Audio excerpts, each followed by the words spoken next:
Welcome to the Spirit of a Badass, where we celebrate stories of courage, hope, and resiliency. I'm your host, Alecia Jacobson. Hello, fellow badasses out there. Thank you for joining me today.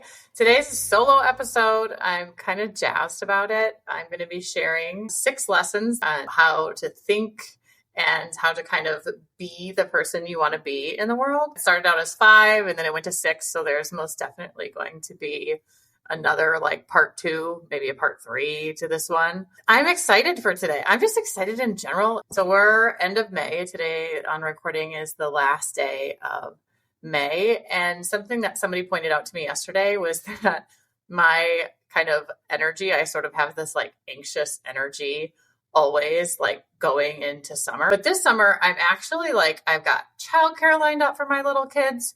My oldest is getting his license in 2 weeks. He's already got I got him a car last week. So that was really cool. I feel more ready for it. However, I always still have the wheels turning. All the pieces have to fit together. You have all the summer sports and all the things. So I still have a little bit of that churning through my mind. And it got me thinking, because this will air first week of June. Many children, if you're a parent listening to this, if you're not a parent listening to this, but summer, especially if you don't have that warm weather all year round where you live, is kind of super important. And people have this I want to get it all in. And last year when I was coaching with someone, one of the things that we kind of figured out for her is that she really wanted to get in all the important things of summer. And so one of the questions I asked her is, if it's Labor Day weekend, summer is over, when you reflect back, what did you most enjoy? And what are you most happy that happened? So for those of you listening today, if you have this sort of anxious summer energy or wanting to make sure that you make all the memories and get all the things in, or, getting all the pieces fitting together, that's something that you can think about. If summer was over and you reflect back on it, what are you most happy that you did? And then when you kind of come up with that answer, then you can get to work and making sure that you're planning the kind of summer intentionally that you want. Because if you don't, kind of act with intention with anything, it doesn't happen. So I'm excited. There's a lot of new things happening for me right now that I'll be sharing in the upcoming weeks, but I'm just excited for it. It's a good time of year. So today, the episode, 6 lessons I learned that changed my life. Number one of the biggest lessons I learned, and I believe I kind of shared a little bit about this in a previous episode, was controlling my thoughts. And I kind of gotten away from the word controlling because I kind of feel are we actually in control? But I think some of it, we are a little bit in control of, kind of what's happening around us. And so controlling your thoughts, and how this came up for me was when I was racing. So way back, it was 2010, I think I started doing, or no, even before that, I started doing races, and I did a 5K. And as I'm probably a quarter of a mile left, there's this man in front of me and he's in pajamas, and I'm trucking away, working really hard. And I'm thinking this dude is running and it looks like he rolled out of bed and he's hauling. And if he can do this in pajamas, I'm going to beat him.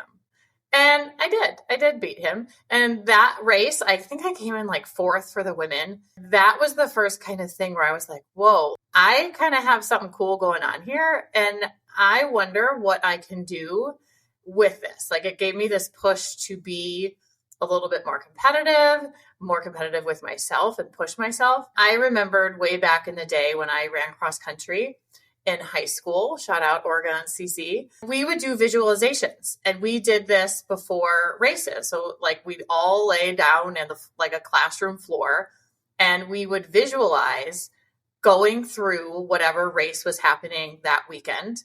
And you visualize how you're running the race, the start of the race, maybe fueling before the race, winning the race, whatever it is that you wanted to have happen in the race, you visualize that. And I had it back in high school, but I didn't really use the tools that I learned in high school. Not many of them, hardly at all did I ever end up using. But I was oh, like this is a thing that I did. And so I played around with it and I would visualize pretty much every morning. I'd wake up early. I would visualize this race. Like this is the race that I'm going to do this. And I freaking won it. Like it was really awesome. And obviously I had to also train for it. But what I realized is like your mind is like uber powerful. And I also used a method in childbirth for my second birth, and that was called Hypnobabies. That was back like there were CDs and I had to like play them. I think I had to like put them on my computer and like put them somehow on my iPod. I don't know, but it was like a whole thing. But every day I would listen to a couple different tracks. And essentially what you were doing is removing the idea that childbirth is painful. Like you didn't use the word contraction.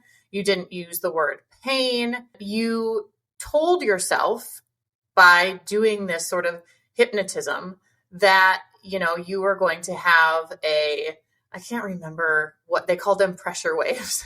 So some of it is a little bit hokey and like goofy, but like if you want to change shit, like you go swing that way. Like hokey is good. Like the woo woo stuff, like you'll like move some freaking mountains with that.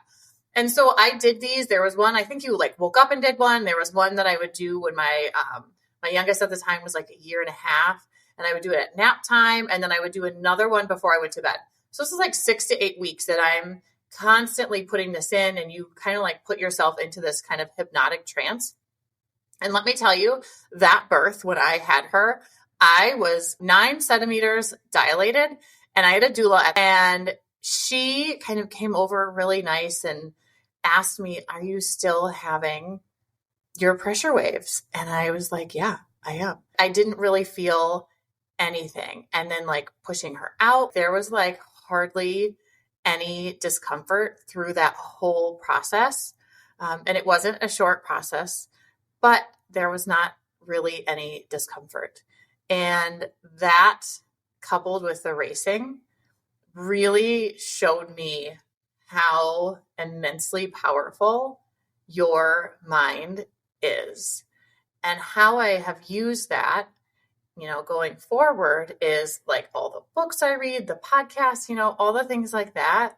You train your brain how to think. Even after I learned all of these tools, like there was a time I was low, like I was kind of a negative thinker. And I just remember like crying on the floor. I was so miserable, and the way I thought was really negative. And that was my moment that I realized my thinking is not going to get me anywhere. And I had already had the proof. I had the races, I had the birth, and I was like, okay, like I need to, one, get off the floor, and I need to start moving my life in the direction I want. So I started reading. I started, you know, doing all of these things to really infiltrate my brain and train my brain how to think. And it was very intentional. So just like I said earlier, you have to be intentional with this. And I did it many, many, many times a day. I had like sticky notes. Like these are things that I talk to my client, like, if you don't want people to see them, you can put them where like nobody would see them, like the visor of your car, or in between the cabinets, or, you know, things like that, where you can see them and be reminded, like, here is how I want to be in the world. Here are the things that I want to be thinking. And your mind, the way that you think, the outcomes that you have will start to change. And you will see the results of your changed thinking. This is one, like when people come to me for coaching, these are one of the first things we do is change the way, that's like the mindset work, changing the way that they view the world, because your thoughts create how you feel, which creates your action. So imagine like you don't like somebody. You think about that, like you have a whole fight in the car or in the shower, and your body responds to that. Your heart will start racing, all the things like that. If you can interrupt that loop and think different thoughts, your body will feel different, and then you'll get different results. Like we work, this is very intentional, you know, dedicated space that we work on this. But this is like the foundation of getting results and literally like doing an entire life makeover. So the first one is controlling my thoughts. Second one is responding. and not reacting. I can be like a hot-headed bitch. Like big time. Not anymore. I have like reined that in. But way back when, I was hot.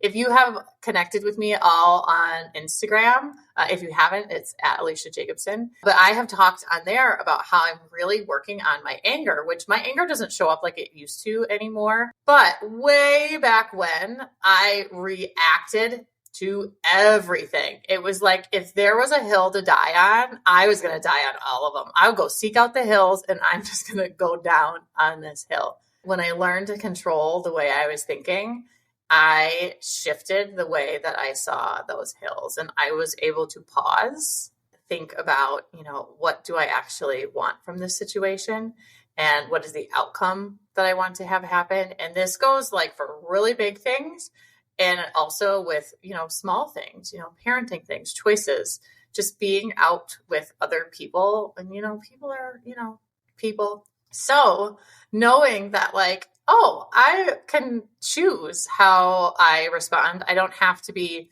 reacting to everything and everyone and every situation can be a real asset to you if you're a person that really doesn't think before you speak, who just kind of blurts everything out, or if something happens, you just respond or react immediately versus just taking a pause and thinking, what do I want to have happen in this interaction? That is a really big tool. The third one is having massive belief in myself. And it's like wild because way back when I said like in high school, I had no confidence. I like literally zero. I did things to get attention. I wasn't confident in, any studies. I didn't put any work into it because I just thought like, why bother? Because I will never be good enough. I will never, quote unquote, like amount to anything. And so I just didn't try. And then I got divorced and I just got thrown into the fire. And when you are put in uncomfortable situations, that one was sort of like, yeah, I chose to put myself in that situation. However, I couldn't have lasted much longer. So putting myself in that fire and realizing like I am okay.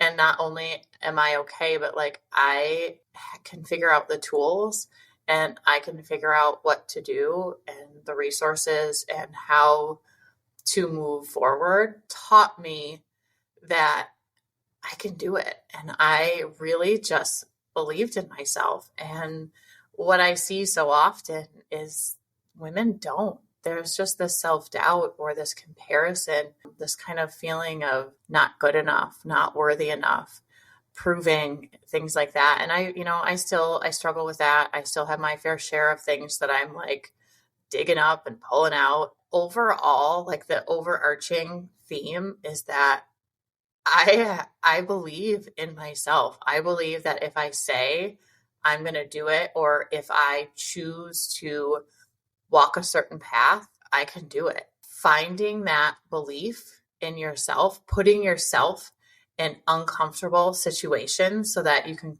sharpen that, so that you can see I've done it. And then, on that note, also what I see is people go through situations and they give themselves no credit.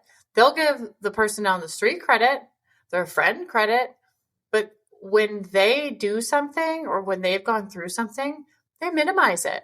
So like amplify that shit. Look back and let's see like all the things you've gone through, because I know you have.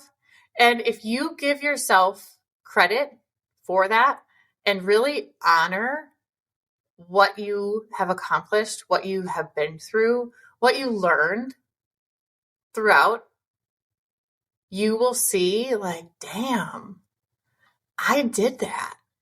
And that's okay to be proud of yourself. There's nothing wrong with being proud of yourself. Only good things can come from being proud of yourself. Like people are worried like, oh, what will people think of me? Or like you're conceited. Like unless you're already that way, you're not going to get like full of yourself from being proud of yourself. It's not possible. So acknowledge your own accomplishments, and that will help build that belief in yourself.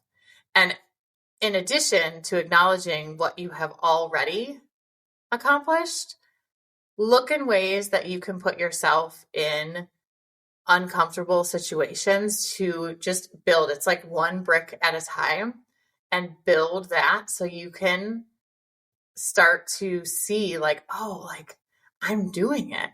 You can believe in yourself. You can do what you set out to do, even if you haven't succeeded at it in the past.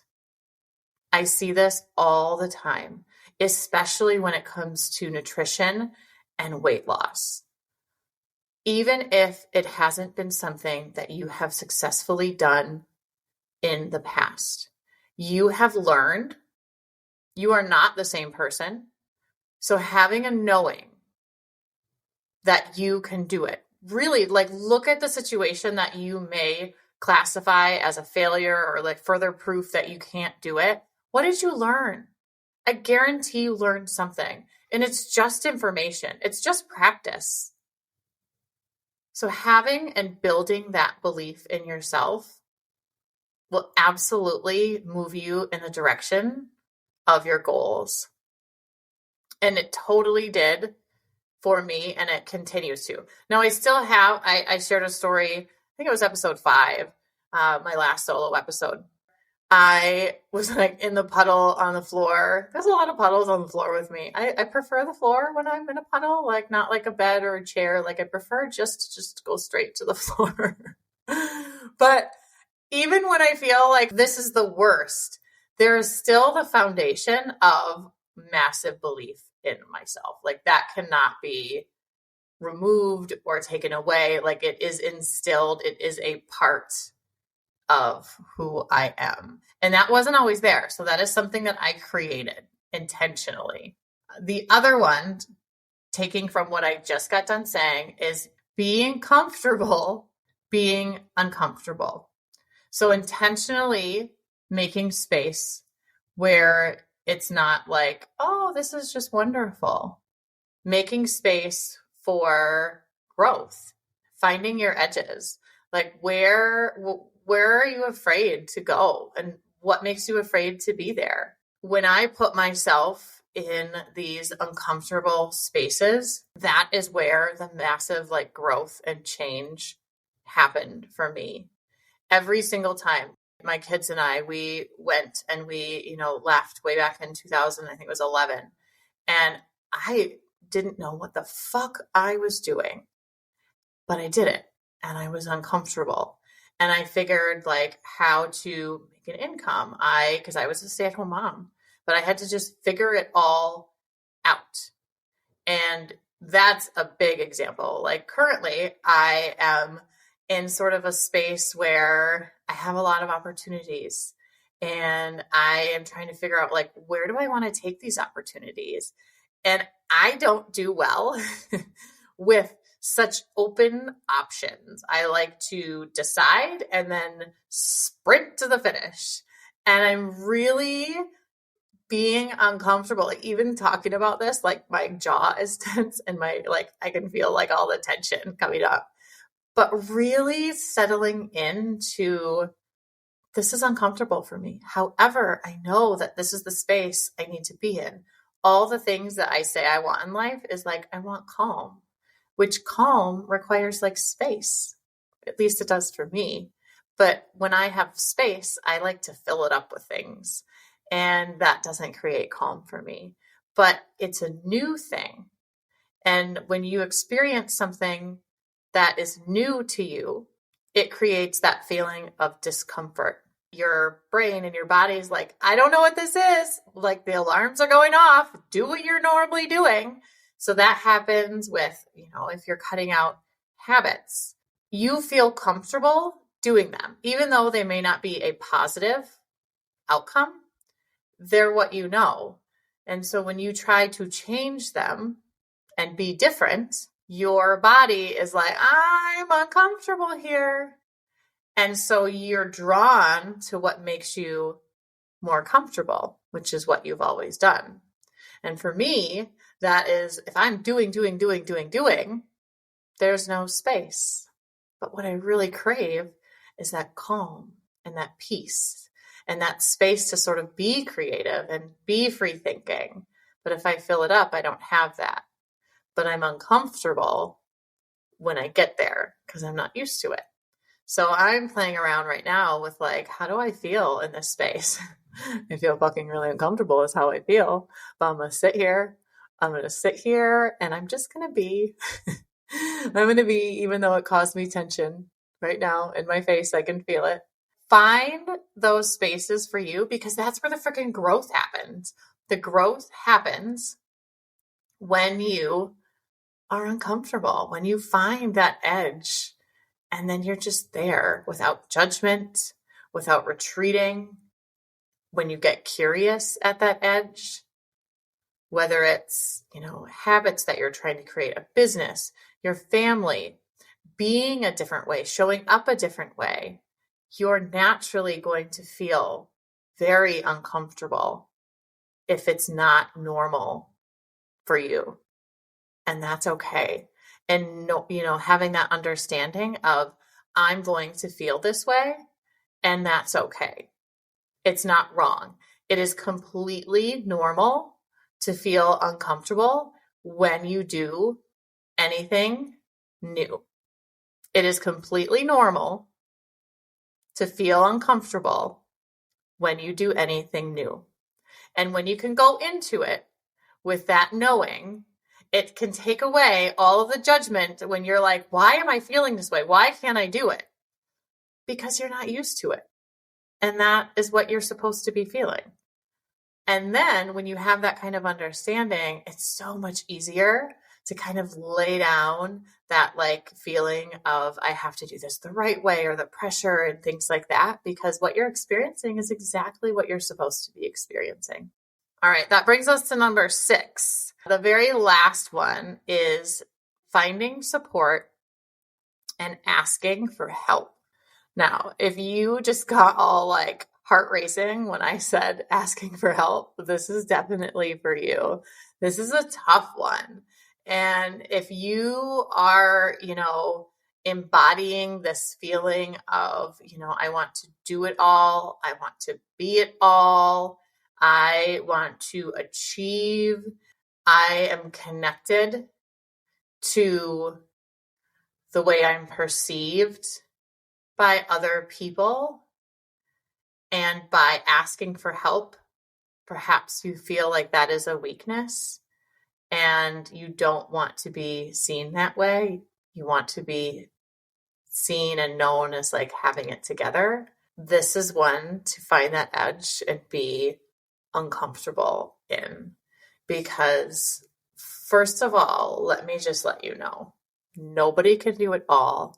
And we have really been, I say we collectively as women, have been sold this idea that we should aspire to doing it all. That what we need to do is be the best women, mothers, friends, workers, build this, do that, have it all, keep all of the calendar things. Do every single thing without anyone helping us, like there's some reward or medal or something. And let me tell you, there's not. There's absolutely not. Nobody cares. Nobody does. And by you attempting to hold all the pieces, to juggle all the balls, you're doing yourself such a disservice, because it's not possible. And it's not possible with you coming out of it in a healthy manner, because you got to be stressed to the fucking max, because we're not meant to do all of those things. And if you are, where's your joy? Like, do you have joy? I have this idea. I'm going to go on my little soapbox here because this really pisses me off. This is where my anger shows up. because I was sold this idea of do it all, be it all. I bought in hook, line, and sinker, and I fed that shit back out. I fed it back out. And I was so proud of myself when I opened my gym and I wanted my kids there. And I had this idea that I was going to be working and my kids were going to be there. And I was really, really proud of myself for doing it. And then I realized slowly that, wait a second, why am I trying to mix everything together? It's harder. This isn't easier. Sometimes, yes, if you need to do these things, absolutely. But that this was my benchmark for success is that I could successfully keep everything going all at the same time. And I was going to be all things to all people in my world. You can't do that. We are shown that the expectation is that you do this. And it's fucking bullshit. It's fucking bullshit. So now I'm pushing that message out and sharing, like, ask for help. We all need help. And the benefit is, like, just imagine somebody asks you for help and it's somebody that you really care about. Like, you're more than happy to show up for them. It brings you joy. It brings you satisfaction. So by you asking someone else for help, not only is it serving you, it's helping you out. But that person also gets joy and satisfaction from being able to serve and help someone that they really care about. So this idea that we have to do it all and be it all, that's not real. And it's only going to leave us stressed and unhappy and resentful. So finding ways to, this might be like a small one where you're like, I'm going to lean into this in really safe ways. So maybe, this is maybe a parent or siblings, or if you have family around or really close friends, that you can ask for something where if they can't do it, like the stakes are low, because this is where you're kind of leaning into that I'm uncomfortable, but it will be so serving to you to ask for that help.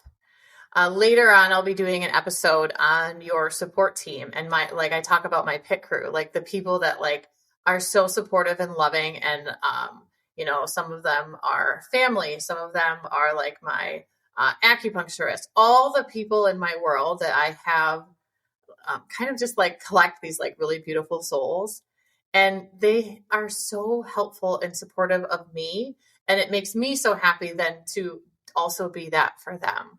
So being okay and leaning into being uncomfortable with seeking out that support and asking first for, people or things that are feeling very safe and comfortable for you, but it's still that stretch. And then gradually kind of building upon that, like those bricks I talked about earlier, and kind of building that muscle. It's just like a muscle. You have to flex it. You have to work it in order to get better at using it and get that practice in. And if it feels, it's just a reminder, it's going to feel uncomfortable, but the more you do it, the better you're going to get at it. And the more full you're going to feel, because you are going to have wrapped yourself with the most beautiful, wonderful, supportive people who really do want to help and support you and anyone who is connected to you. So those are my 6 lessons that completely changed my life. I wouldn't recommend going to balls to the wall and doing these all at once. But if something really hit you, pick that and practice it. And just remember, they take time, very intentional time to, see these changes. And if this is something that you're I'm ready, shoot me a message, find me on Instagram. All my contact is here. I would love to help support you in this. I talk about this a lot on Instagram at Alecia Jacobson, and you can find me there. A lot of what I talk about is, this message of how you can use these tools to change your life and your outcome. Thank you for joining me today, and I will see you next time.